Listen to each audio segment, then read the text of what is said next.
Buenas tardes, hermanos, hermanas, buenas tardes. Vamos a continuar estudiando el Evangelio de Juan. Vamos a estudiar los últimos 3 versículos del capítulo 2, donde hemos estudiado sobre las bodas de Caná y cuando Jesús purifica el templo. En estos 3 versículos podríamos pensar que poco se dice, pero lo cierto es que habla de que Jesús conoce lo que está en nuestro corazón, y eso no es poca cosa. Eso tiene mucho contenido. Y bueno, ahora que se vea las diapositivas, podemos ver el título que le he puesto. Es una pregunta que puede ser sonarnos tan común, tan corriente, tan básica, pero que tiene su contenido. ¿Crees en Dios?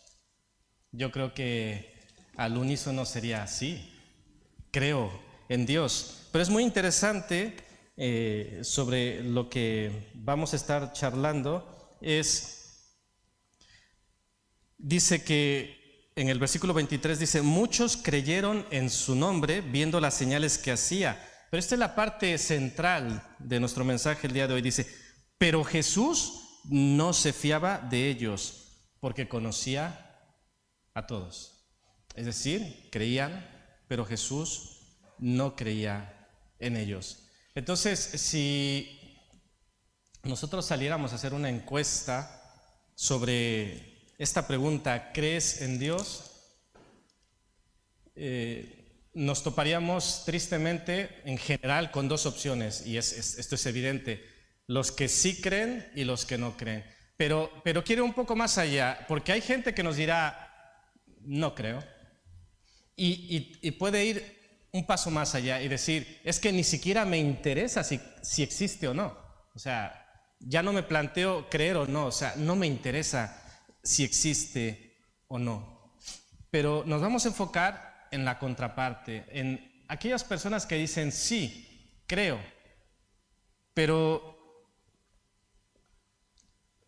pensemos en el creer correctamente, porque todos sabemos que podemos tener una fe genuina puesta en algo o en alguien ilegítimo, y viceversa. Podemos tener una fe débil o falsa puesta en lo más legítimo o lo más genuino, como puede ser el mismo Jesús. No sé si me he explicado en esta ambivalencia, es decir, fe legítima puesta en algo ilegítimo, y una fe ilegítima puesta en algo legítimo, como puede ser Jesús.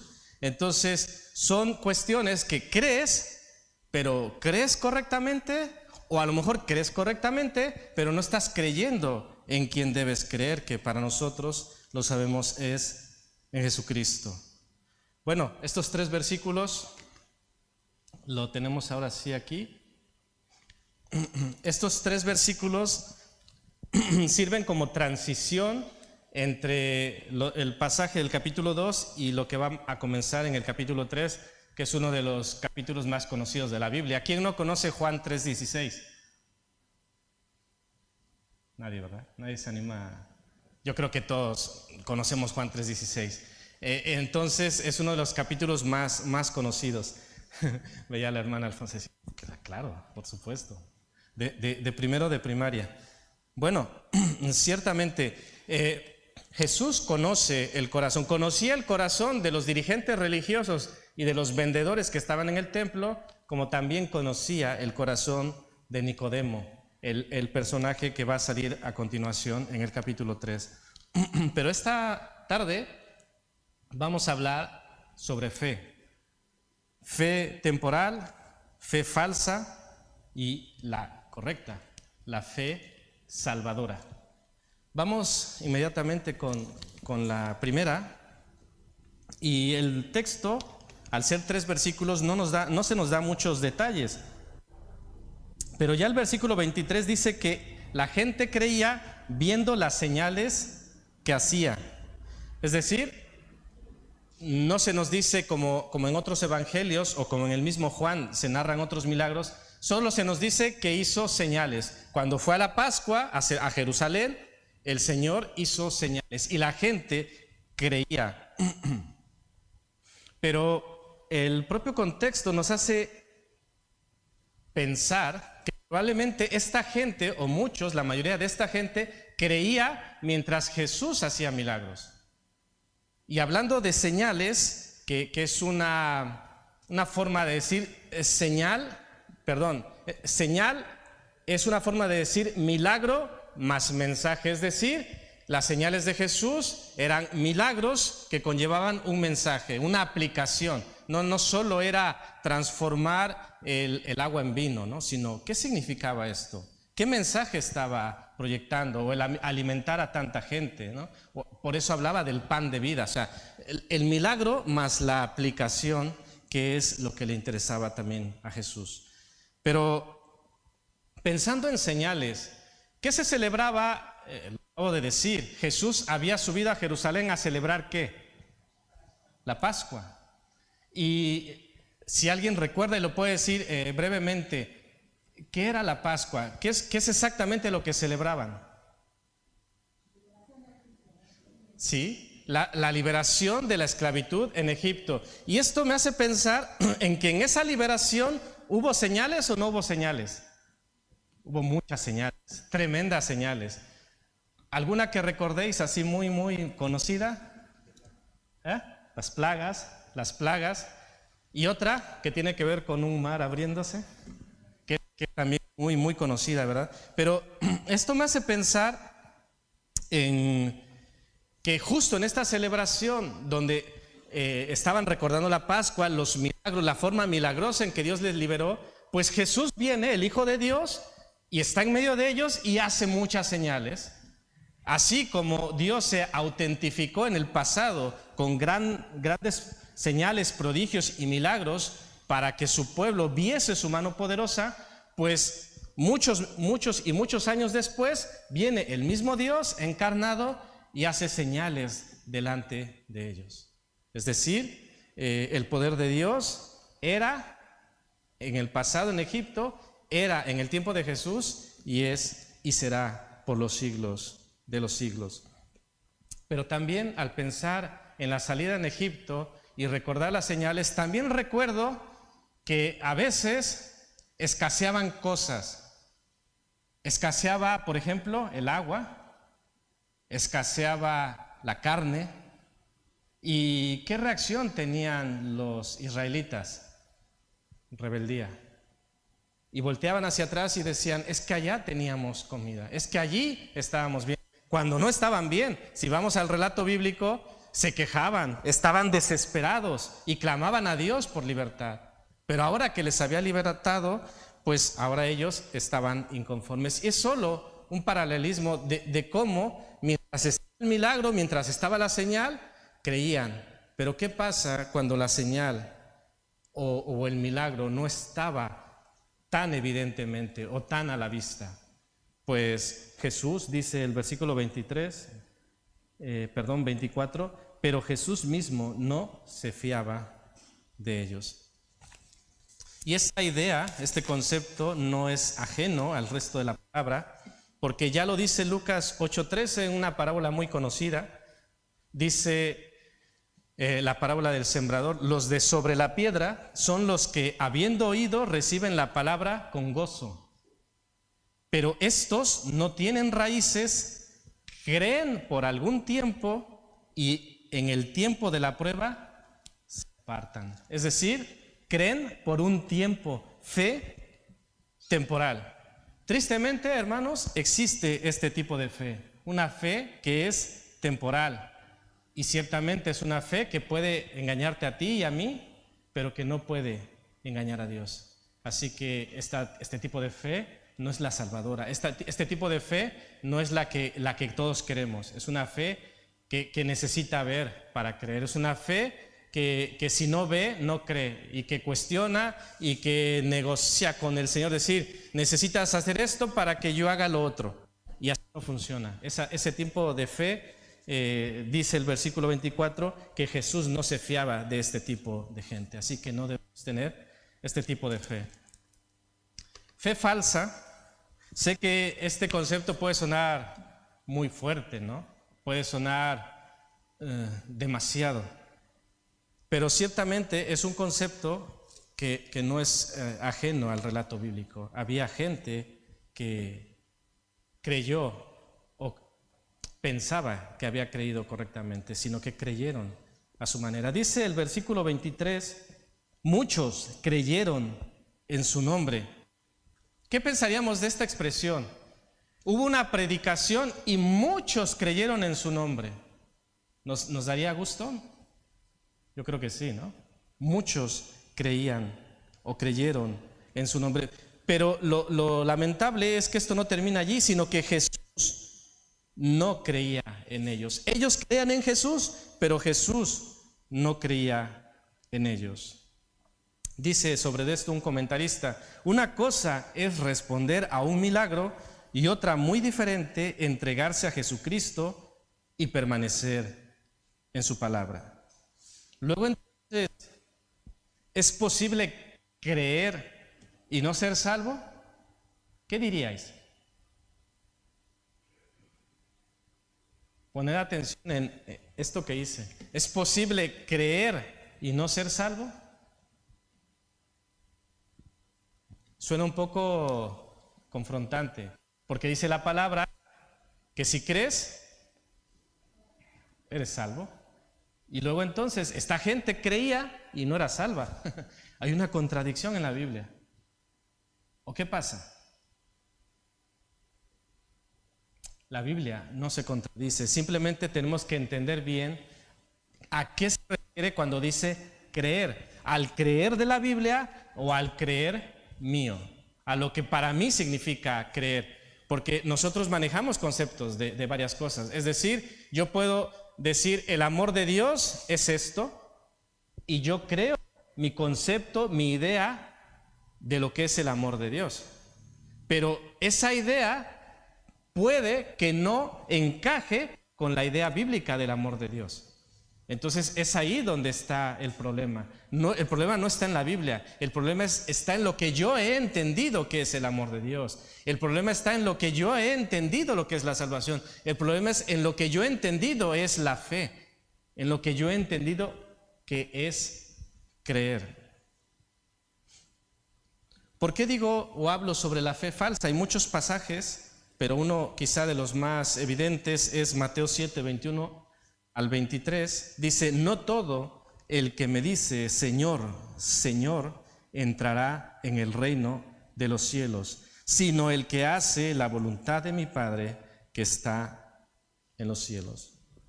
Es decir, yo puedo decir, Señor, Señor, creo en ti. Pero puede ser que si no he creído a la manera de Dios, que un día el Señor me diga, nunca os conocí, apartaos de mí, hacedores de maldad. Pero, Señor, profeticé en tu nombre, y en tu nombre eché fuera demonios, y en tu nombre hicimos muchos milagros. ¿Qué es lo que dice el versículo 22? Pero dice, entonces les declararé, nunca os conocí. Y Santiago refuerza esta idea en el capítulo 2, si no me equivoco, no lo apunté, 14, 20 y 26, dice, hermanos míos, ¿de qué aprovechará si alguno dice que tiene fe y no tiene obras? ¿Podrá la fe salvarle? Mas versículo 20, mas ¿quieres saber, hombre vano, que la fe sin obras es muerta? Es decir, puedes tener una fe, pero que no es la correcta, es una fe muerta, es una fe falsa. Versículo 20, lo repito, mas ¿quieres saber, hombre vano, que la fe sin obras es muerta? Esto puede ser fe falsa o podría haberle puesto fe muerta, porque es una fe sin obras. Versículo 26, porque como el cuerpo sin espíritu está muerto, así también la fe sin obras está muerta.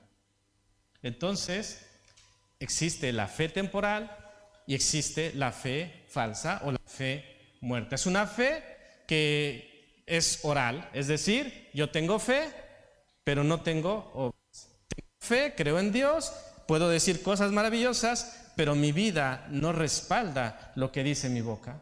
Y entonces corro el peligro de tener una fe muerta, una fe falsa, que evidentemente no es la fe de la que está hablando la Biblia. No queremos una fe así porque tampoco queremos escuchar estas palabras de nuestro Señor: nunca te conocí. Yo creo que es algo de lo más duro que pudiésemos escuchar, ¿no? Porque está claro, la palabra nos deja muy claro que todos hemos de ser llamados a cuentas. Está establecido a todos los hombres y a las mujeres, por supuesto, que muramos y después de esto, el juicio. Es decir, un día estaremos delante de nuestro Señor. Y qué duro sería escuchar en ese momento: nunca te conocí. Entonces, en ese momento nos daríamos cuenta que nuestra fe no era la correcta. Quiero hablaros de la fe salvadora, basándome en el versículo 25, y no tenía necesidad de que nadie le diese testimonio del hombre, pues él sabía lo que había en el hombre. Este versículo nos dice muchas cosas, pero quiero pensar en tres cosas, aparte, además, de la fe salvadora. Una, que estas personas habían creído, pero de acuerdo al criterio de Jesús, realmente no tenían la fe correcta.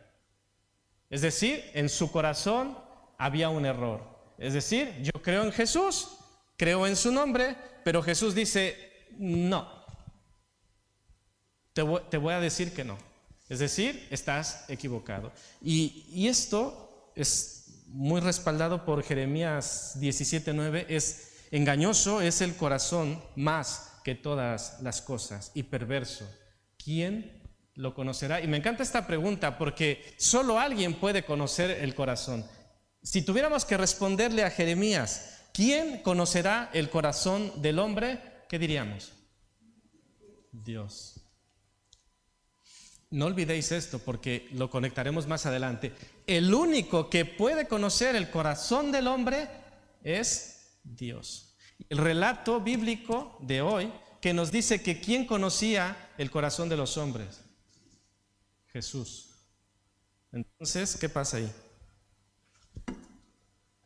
Dios, el único que puede conocer el corazón del hombre. Jesús conocía el corazón del hombre. Luego, entonces, ¿Jesús quién es? Dios. Otra señal más de Juan que no se cansa de decir que Jesús es Dios. Bueno,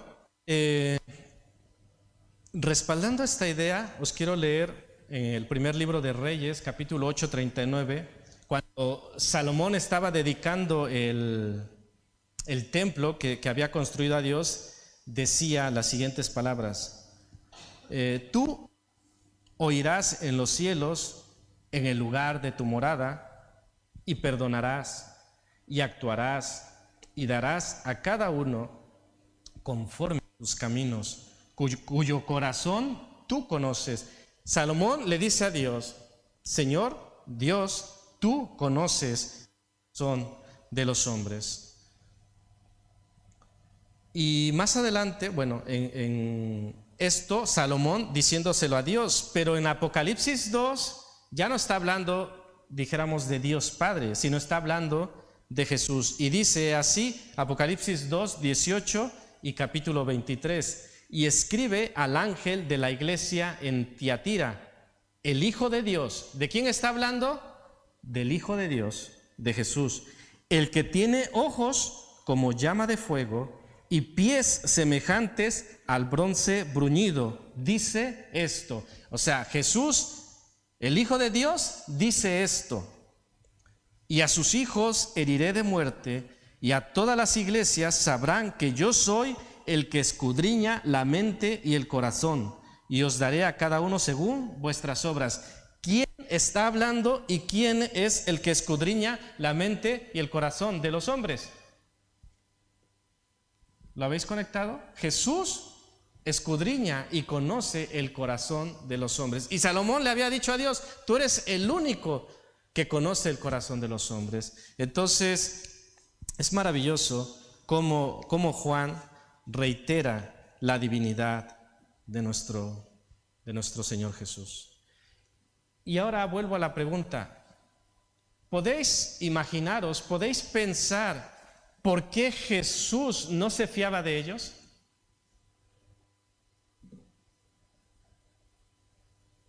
Veían las señales que hacía y muchos creían, pero Jesús no se fiaba de ellos. Y el propio pasaje da la respuesta, pues Él sabía lo que había en el hombre, es decir, Él conocía lo que había en sus corazones y veía que no era una fe legítima. Dice Proverbios 16:2 en la nueva versión, en la traducción viviente, dice: gente puede considerarse pura según su propia opinión, pero el Señor examina sus intenciones. Es decir, el que conoce qué hay en nuestro corazón es el Señor. Es por esto, porque el Señor conoce nuestros corazones, porque el Señor conoce nuestras motivaciones, Él conoce incluso lo que nosotros no nos damos cuenta, porque nuestro corazón, según Jeremías, nos engaña, nos hace creer cosas que muchas veces no son ciertas. Es por eso que necesitamos una fe salvadora, una fe que, aunque no haya señales, crea. Pero quiero aquí hacer una aclaración.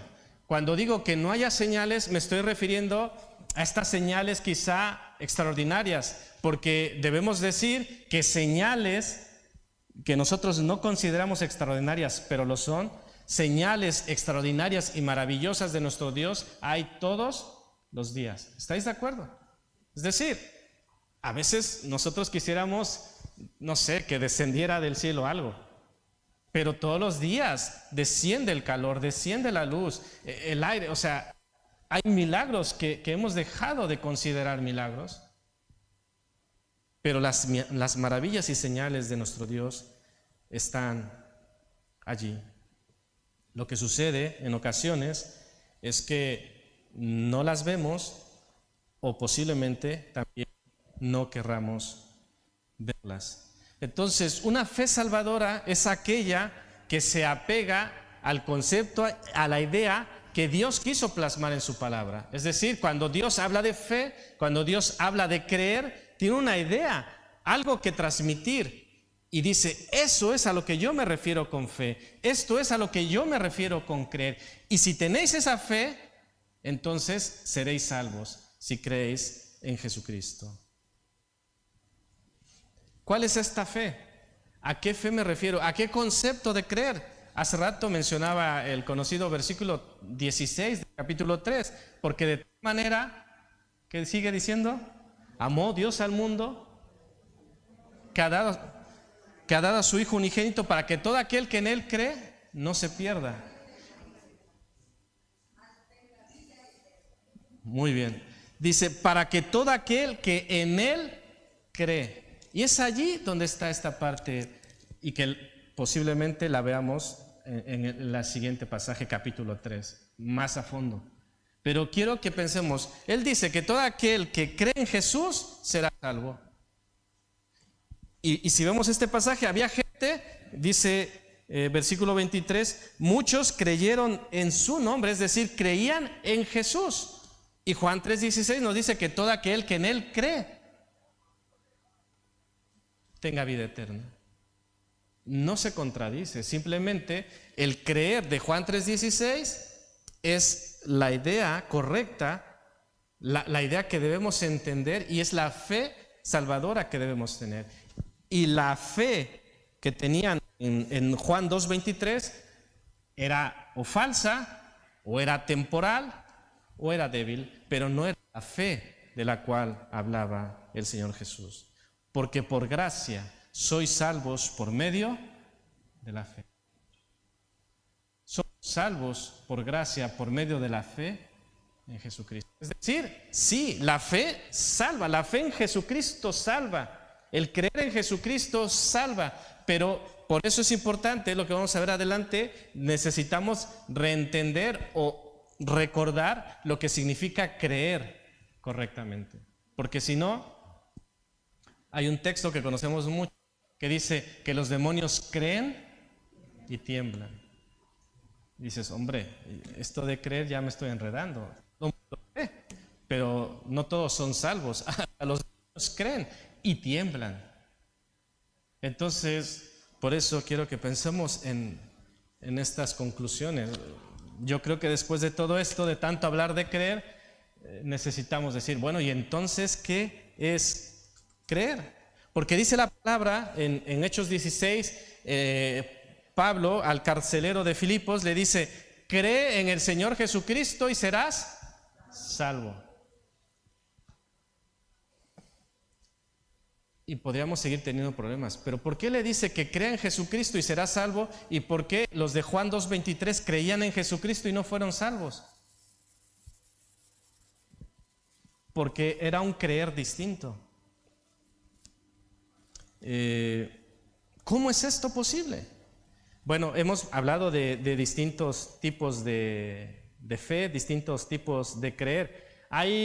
Yo miraba la definición de creer y hay muchas formas de creer, muchos contextos de creer. Es decir, tú crees que el próximo año, ¿quién ganará la liga? Pues yo creo que lo ganará.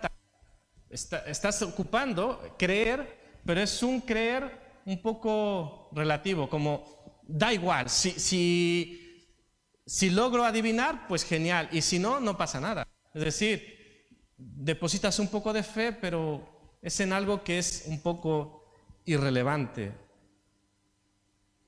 ¿Qué otro tipo de cosas podemos utilizar en creer? ¿Creéis que los viajes turísticos a la Luna serán una realidad? ¿Qué diríais? Otra vez, ¿no? Un poco relativo. Bueno, sí, creo. ¿Qué más da? Si se dan, bien. Y si no, también. Pero la pregunta es válida. Es decir, ¿crees esto? Y tengo un relato, una experiencia de hace, no sé, 20 años. Fui con un amigo al puerto de Veracruz. Y bueno, yo no conocía mucho la ciudad y andábamos caminando y teníamos que ir a la central de autobuses. En ese tiempo, estoy hablando de hace 20 años o más, no sé si ya existía Google Maps, pero nosotros no lo teníamos. Y me decía, confía en mí, sígueme. Y yo le seguí. Y caminamos, y caminamos, y caminamos, mucho.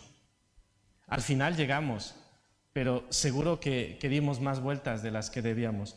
Y yo creí en él. Tampoco tenía muchas opciones. No tenía para un taxi, no tenía el Google Maps, así que tampoco tenía muchas opciones. Pero, ¿qué pasa cuando creer es algo serio? ¿Qué pasa cuando creer implica cosas grandes? Y es allí donde llegamos a la gran pregunta. ¿Crees en Dios? Pero no en el... Sí, algún ser divino habrá. Sí, es probable que haya. No me interesa. No. ¿Crees en Dios? Porque si crees en Dios, implica muchas cosas. En el creer real, en el creer correcto. Cuando uno realmente cree en Dios, se experimenta un cambio de corazón y mente, que muchas veces lo conocemos como arrepentimiento. Es allí donde empieza la verdadera fe, la fe salvadora. Es aquello que dices, creo en Dios, y si creo en Dios, esto quiere decir, en su definición más básica, es que creo que existe. Y si Él existe y su revelación es verdadera, implica muchas cosas para mi vida. Porque esto está lleno de indicaciones, de consejos y de sabiduría para mi vida. Luego entonces, si Dios existe, esto debe ser autoridad para mí. Pero no como un libro bonito, no como un libro que tengo ahí guardado, o un libro del cual tengo muchas presentaciones, muchas versiones, sino un libro que va a regir mi vida. Es esa fe que me lleva a un cambio de mente, de corazón, un cambio de vida. Esa es la fe que realmente vale delante de nuestro Dios. Es volvernos de nuestro camino, de nuestros planes, al camino. ¿Quién dijo que era el camino? Juan 14:6. Yo soy el camino y la verdad y la vida. Nadie viene al Padre si no es por mí. Es decir, ¿quieres venir al Padre? ¿Crees en Dios? ¿Quieres tener una relación con Dios? Yo soy el camino. Así que tienes que dejar tu camino y tienes que venir y seguirme, que es lo que Jesús nos dice y sostiene constantemente. Creer en Jesús, creer en Dios de la forma correcta, es dejar todo aquello que estorba entre Él y nosotros. Y hermanos, cuando decimos todo, es todo. Y no es que Dios sea un ser caprichoso que quiere despojarnos de todo, de nuestros bienes, de nuestra familia, de nuestro trabajo. No, Dios no es ese Dios.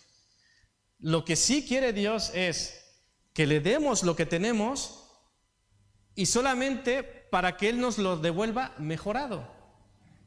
¿Me explico en la ilustración? Es como cuando hace tiempo leí un relato de una persona que solicitó una camioneta, bueno, una furgoneta, por decirlo de alguna forma, y cuando se la devolvió al dueño, se la regresó lavada, se la regresó con el tanque lleno, incluso con algunas reparaciones.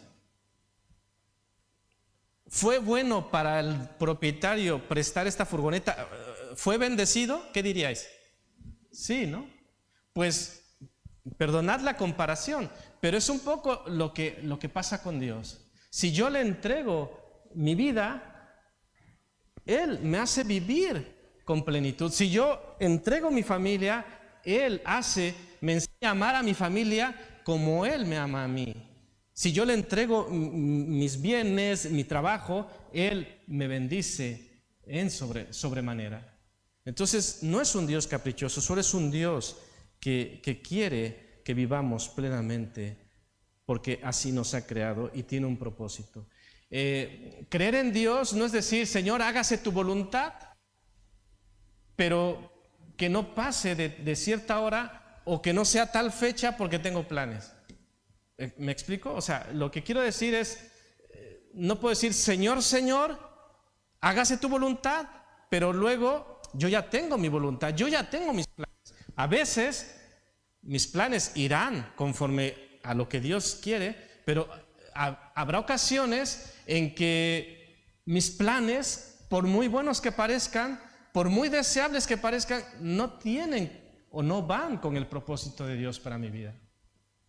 Y es allí donde tenemos que humillarnos y reconocer, y decir, Señor, si yo he dicho que tú eres el rey de mi vida, pues me someto a ti y me doblego y hago a un lado mis planes.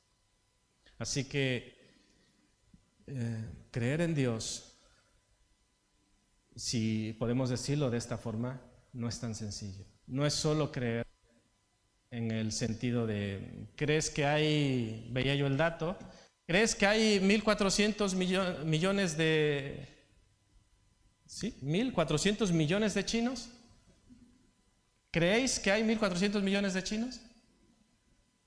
Pues más o menos hay esa cantidad.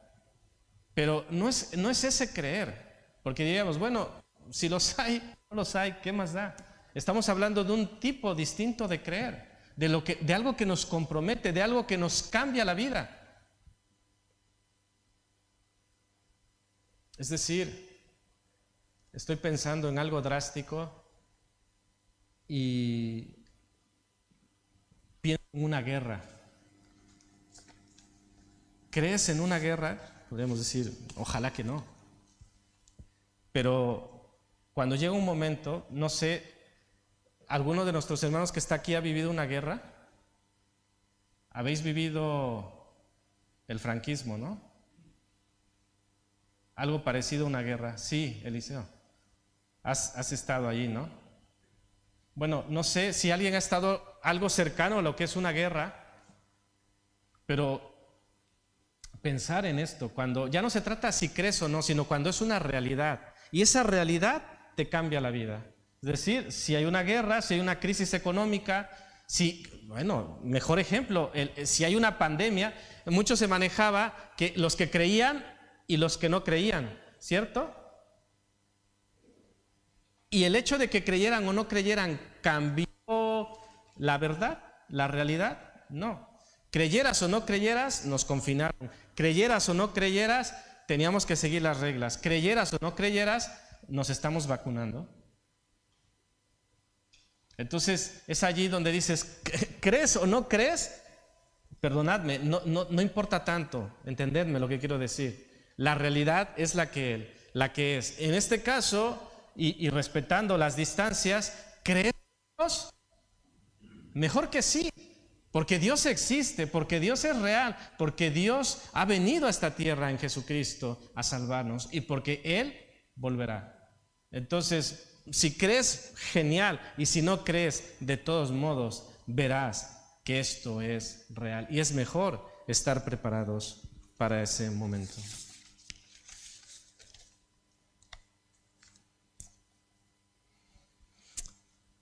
Entonces, hermanos, espero que al momento tengamos una mejor idea de lo que es creer, en lo que la Biblia quiere decirnos que es creer. Seguiremos hablando de esto. Y cuando hemos hablado de distintos tipos de fe, quizá pueda surgir la pregunta, ¿y cuál es la fe que tengo? ¿Qué tipo de fe tengo? ¿Cómo puedo saberlo?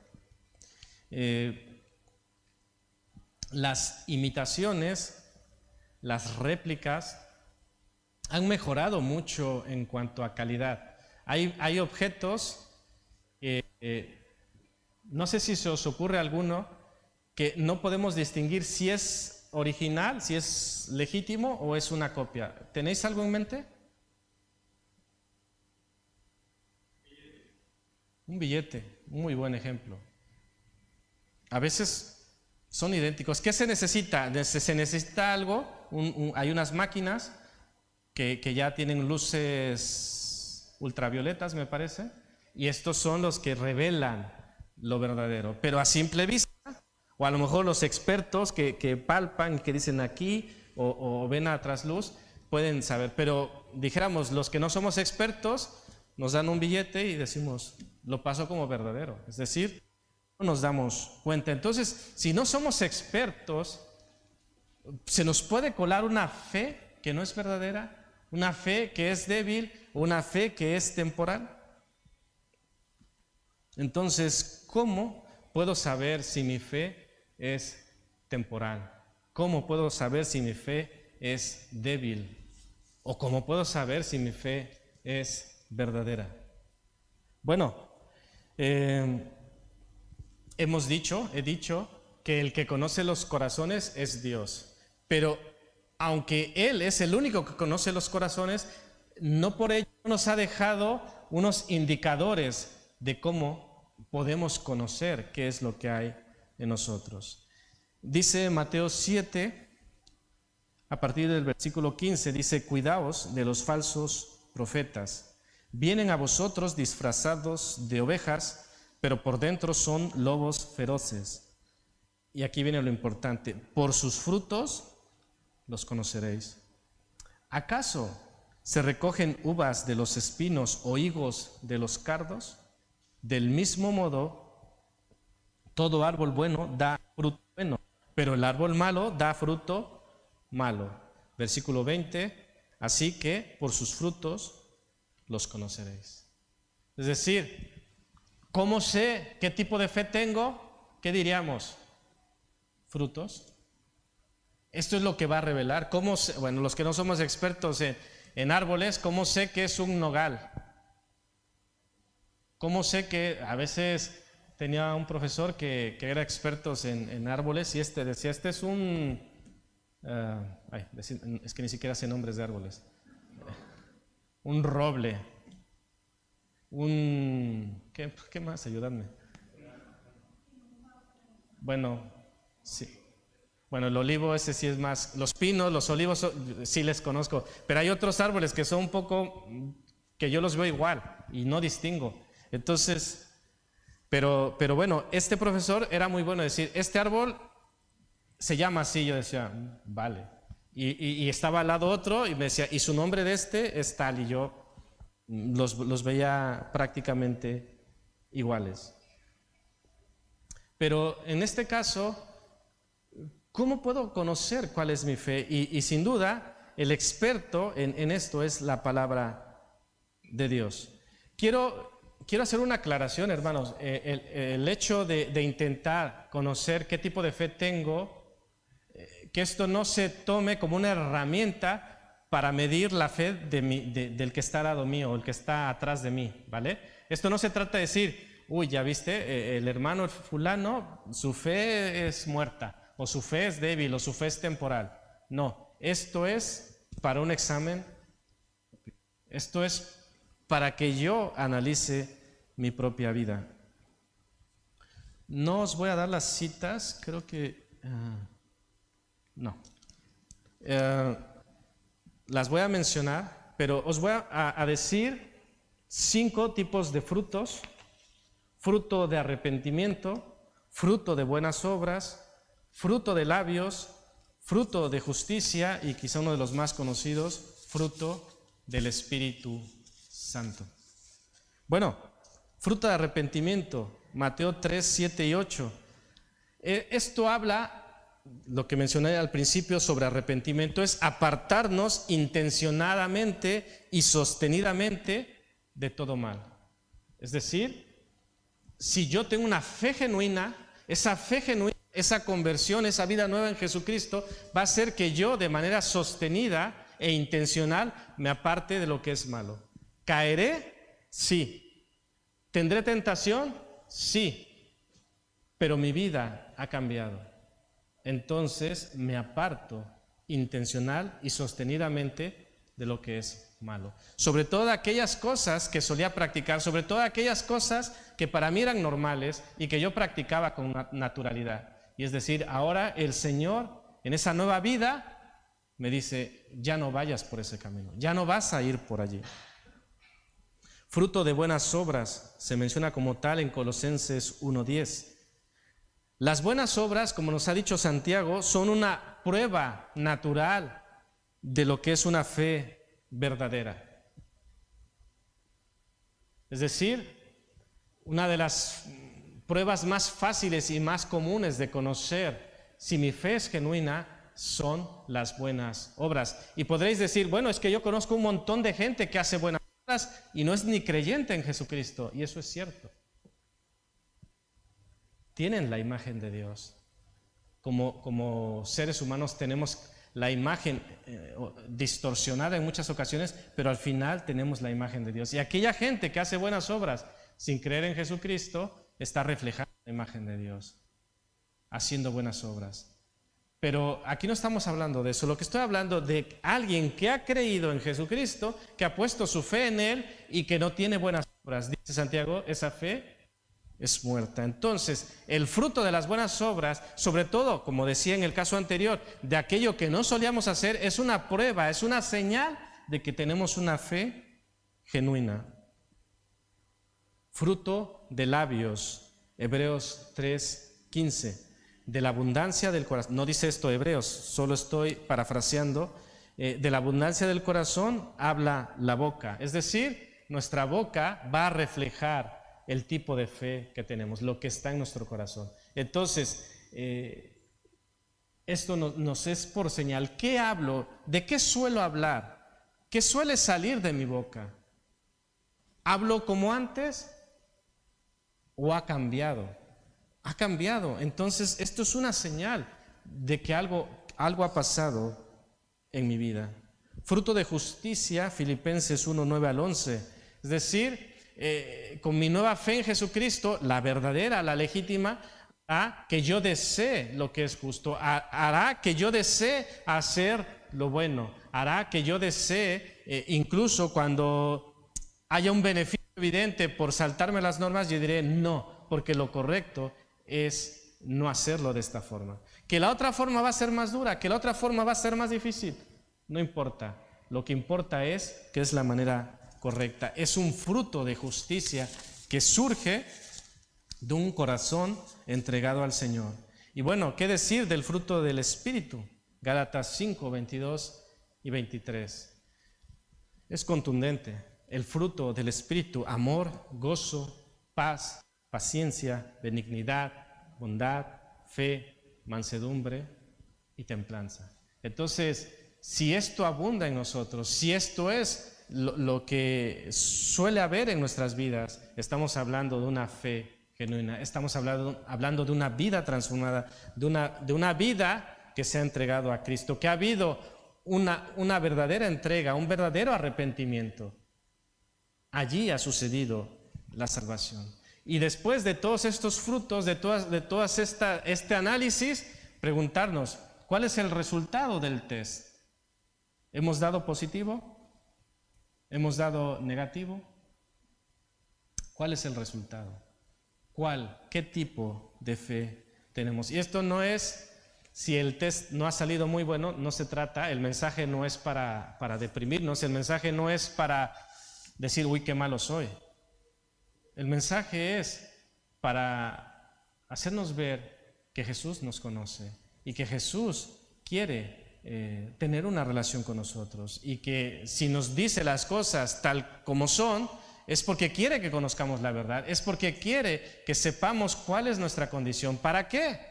Pues para venir a Él, para decir, Señor, te necesito, Señor, quiero estar contigo, para que reaccionemos como cuando Dios enviaba a sus profetas y lanzaba aquellos mensajes tan duros.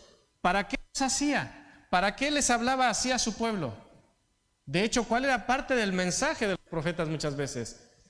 Que se arrepintieran, que volvieran al camino de Dios.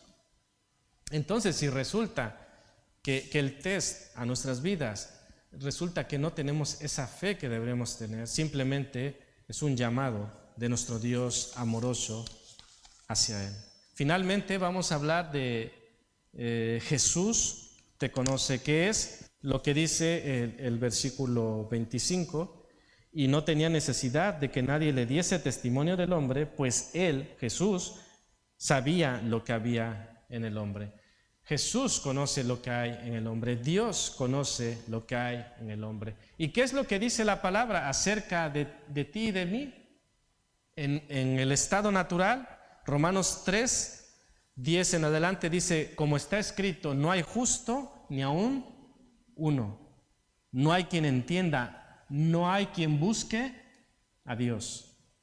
Todos se desviaron, a una se hicieron inútiles. Dice la palabra de Dios, no hay quien haga lo bueno, no hay ni siquiera uno. Por cuanto todos pecaron y están destituidos de la gloria de Dios. Esto éramos tú y yo sin Jesucristo, según Dios.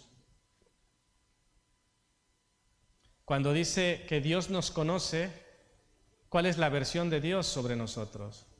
Que todos hemos pecado. Que nadie, no hay ni siquiera uno que haga lo bueno. Esto puede ser confrontante, ¿no? Que Dios, el que conoce todas las cosas, el que conoce los corazones, diga, de todos, no hay uno que haga lo bueno. Y podríamos decir, no, que a mí no me conoces. A mí me podrías decir, no me conoces. Podríamos decirle a alguien que tú realmente no me conoces. Pero cuando es Dios que lo dice, ¿qué podemos decir? Pero lo maravilloso es que el pasaje continúa. Romanos 3, 24 y 26. Siendo justificados gratuitamente por su gracia mediante la redención que es en Cristo Jesús. Es decir, que estáis muertos en delitos y pecados, que todos han pecado, pero hay una buena noticia. Podéis ser justificados gratuitamente por gracia mediante Jesucristo, a quien Dios puso como propiciación por medio de la fe en su sangre, para manifestar su justicia a causa de haber pasado por alto en su paciencia los pecados pasados. Aquellos pecados que nos está hablando versículos anterior, dice que en su misericordia y en su paciencia los ha pasado por alto, con la mira de manifestar en este tiempo su justicia, a fin de que Él sea el justo y el que justifica al que es de la fe de Jesús. ¿A quién va a justificar Dios? ¿Ya os he perdido? El que justifica al que es de la fe de Jesús. Es decir, fe en Jesús, salvación, pero una fe correcta, una fe, permitidme la expresión, como Dios manda, no una fe a mi manera, no una fe a pedido, una fe como Dios quiere que sea esa fe.